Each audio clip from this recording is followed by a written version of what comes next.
My fiancé tried to force a drink down my throat knowing full well I'm allergic just to impress his little pick-me assistant. Watching him defend her sparked something primal. I grabbed a full decanter of liquor and smashed it right across his forehead, blood mixed with the expensive spirits dripping down his face. I stared him down in the eye. "'Cause you care about her so much, you can drink the rest of this for me." He seems to have forgotten he was just a bastard son until I bowled him out of the gutter. "Hi Decanter" was a wake-up call. Chapter 1. When Julian opened his mouth, I realized he had actually lost his damn mind. I am not a patient woman, but tonight was supposed to be his night, the victory gala. He'd been grinding for 6 months to close the Hudson deal. He hadn't slept properly in weeks. Wind didn't come easy. I didn't want to burn it all down on a night like that, so when he walked in with that young assistant clinging to his arm, I bit my tongue. When he flirted with her right in front of the board members, I looked away, but no, he was demanding I down a decanter of vodka just to make the pick-me girl giggle. Me, the woman whose throat closes up into anaphylactic shock if I even smell alcohol. No, I was done flinging this clot of Fiancé. The heavy crystal decanter shattered against Julian's temple, glass loaded, a jagged red line split his perfect forehead, blood and clear liquor streamed down his face in a grotesque cocktail. "Oh my god, what are you doing?" Kaylee's drunkenness evaporated in a split second. She lunged forward, frantically trying to wipe the blood from his face. Her manicured nails clumsily pressed a shard of glass deeper into the wound. As Julian hit his face draining of color as the pain hit. I didn't even look at her. I picked up enough methodically wiped a splash of alcohol from my fingertips. Then I flicked the crumpled napkin at Julian's feet. "You're the fiancé, you take the drink." Julian clamped his mouth shut, letting the blood sting his eyes. He remembered who I was, and exactly who he was without me. The gala was dead. The room had gone silent. Remaining here would just make me a spectacle. I grabbed my clutch. "Excuse me." I turned to leave, but a hand shot out to block my path. It was the kind of desperate grab of someone who didn't realize they'd already lost everything. "You aren't going anywhere. You assaulted Julian." "I'm calling the Haley stood there, just heaving. "You alcohol was going." The body unchecked and tied the one. "Me, Haley, get back here." Julian's voice was a low growl strained with anger. "She hit you. We can't just let her." I said. "Get over here." Julian's fists were white knuckle. He forced the words through gritted teeth. "She stomped her foot, a petulant child denied a toy." She pointed a shaking finger right in my face. "So what if you have a ring? He's a person, not some designer dog you keep in a purse. You jealous old bit." My patience evaporated. A back on my head. Can I get heard with her cheek? "A finger at me one more time." A whisper, leaning a close. "Son, I'll snap a." Chapter 2. Odd clocked the tis before Taylor, young, fresh, vibrating with the kind of manic energy I grew out of years ago. The first time I saw her, my circle made the usual jokes. "Aren't you worried keeping something that pretty around him? What if he gets idea?" I told them no. I trusted Julian, not out of love, out of logic. We aren't a fairy tale. We are a merger, a strategic alliance cemented in boardrooms, not bedrooms. Julian is the illegitimate son, the family stain. He knows better than anyone that he needs the prestige of my name to survive in this town. I didn't think he wouldn't cheat. Annie, he did not to.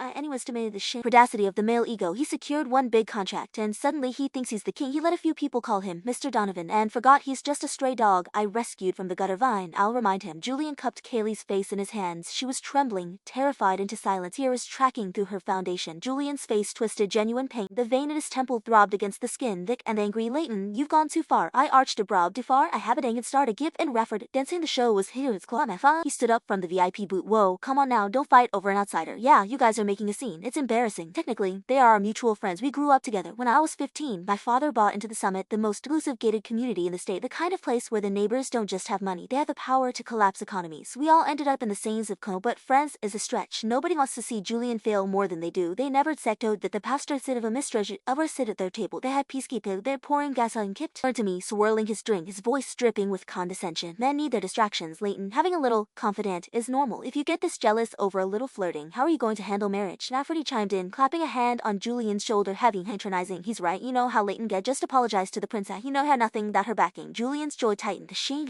waves. I could see in the way his eyes darkened. Normally, he'd just swallow the insult. He lacking her, but tonight it's still he's dark on the king and balkan. I could smarston Kaitan over his head, and now he's watching the woman he loves clutch her bruised cheek because he couldn't protect her. The humiliation is choking him. He's reached his breaking point. Chapter 3. He swept his arm out, trying to regain some semblance of masculine control. He pointed a shaking finger right at my nose. "Leighton, you apologize to Kaylee right now, or I swear I'll strike that hard." My palm burned with a satisfying heat. I watched the red handprints bloom on Julian's already battered face. I curved my lips into a smile that didn't reach my eye. "Or you'll what? Call off the wedding." Julian choked a silent stretch. He opened his mouth, but the words died in his throat. "Call off the wedding." He doesn't have the guts to say it. He knows the cost. So while Julian hesitated, Haley decided to be the hero. "Fine, consider it canceled. You only look down on him because he's a bastard, right?" She stepped out from behind him, chin high, voice shrill enough to shatter glass. "Well, I've got news for you, princess. It doesn't matter who his mother was. Who said an illegitimate son can't run an empire?" The air left the room. Absolute suffocating sound. Julia wasn't planned into the sterling fold until he was 13. The sailor's son in a narrative, he was the youngest son, kept away for schooling. It was a carefully curated lie. Only the inner circle knew the dirty truth, but this wasn't a family dinner. This was a victory gala. Julian had invited rivals, competitors, and press to witness his rise. And now, thanks to his widow cheerleader, his biggest secret was broadcast on a loudspeaker. Cheerleader's face went from red to a deathly ash gray. He looked around the room, being the realization dawning in the eyes of his competitors. So whispers starting. I actually laughed. A sharp barking sound. I don't know what he found this con, but she's the most efficient saboteur I've ever seen. Kaylee's face flushed. She realized too late that the room wasn't applauding her brave speech. She shrank back behind Julian, gripping his jacket, but kept yelling at me, "Don't act like you care. We all know this is just a business merger. You don't love him. Where were you when he was lonely? Where were you when he was hurting? Do you have any idea how much he suffered? I was the one who held him through the dark time." She looked so proud of herself, the suffering martyr. I looked at her flushed, tear-streaked face and felt nothing but boredom. He threw sugar love is a bite of honor.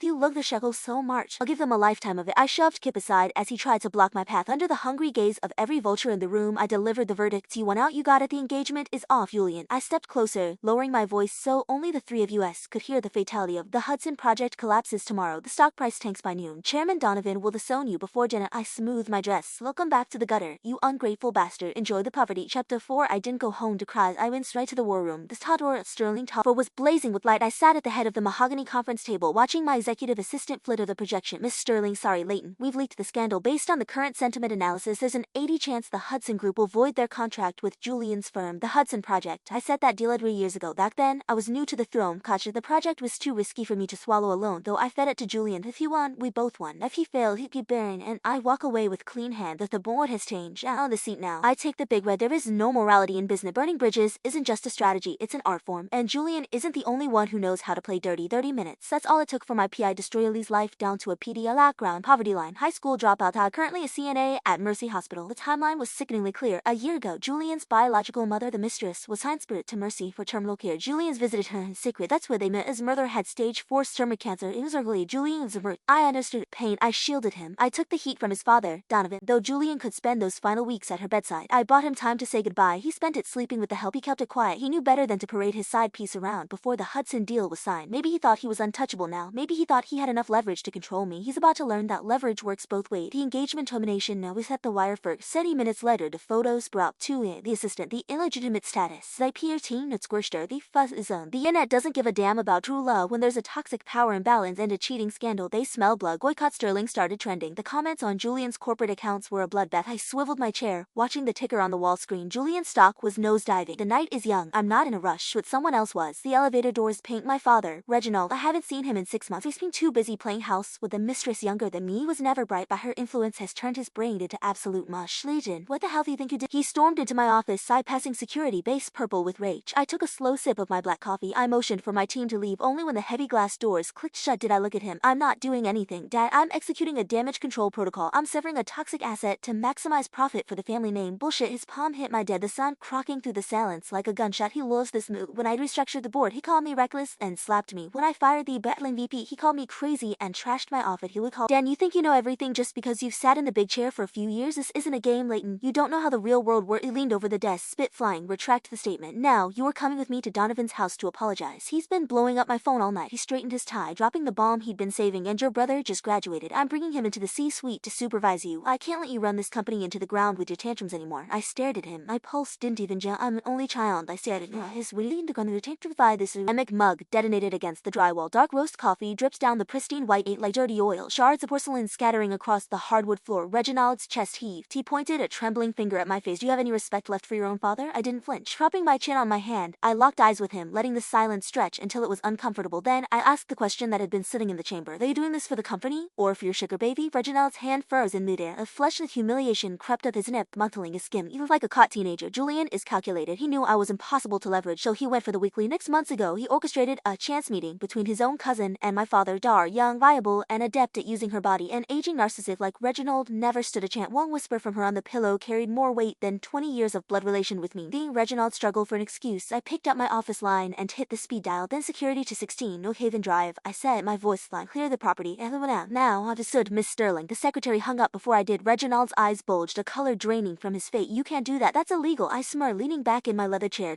"You seem to have forgotten something fundamental." My voice dropped an octave. "Everything you think you own is illegally mine. 5 years ago, the Sterling conglomerate was bleeding out.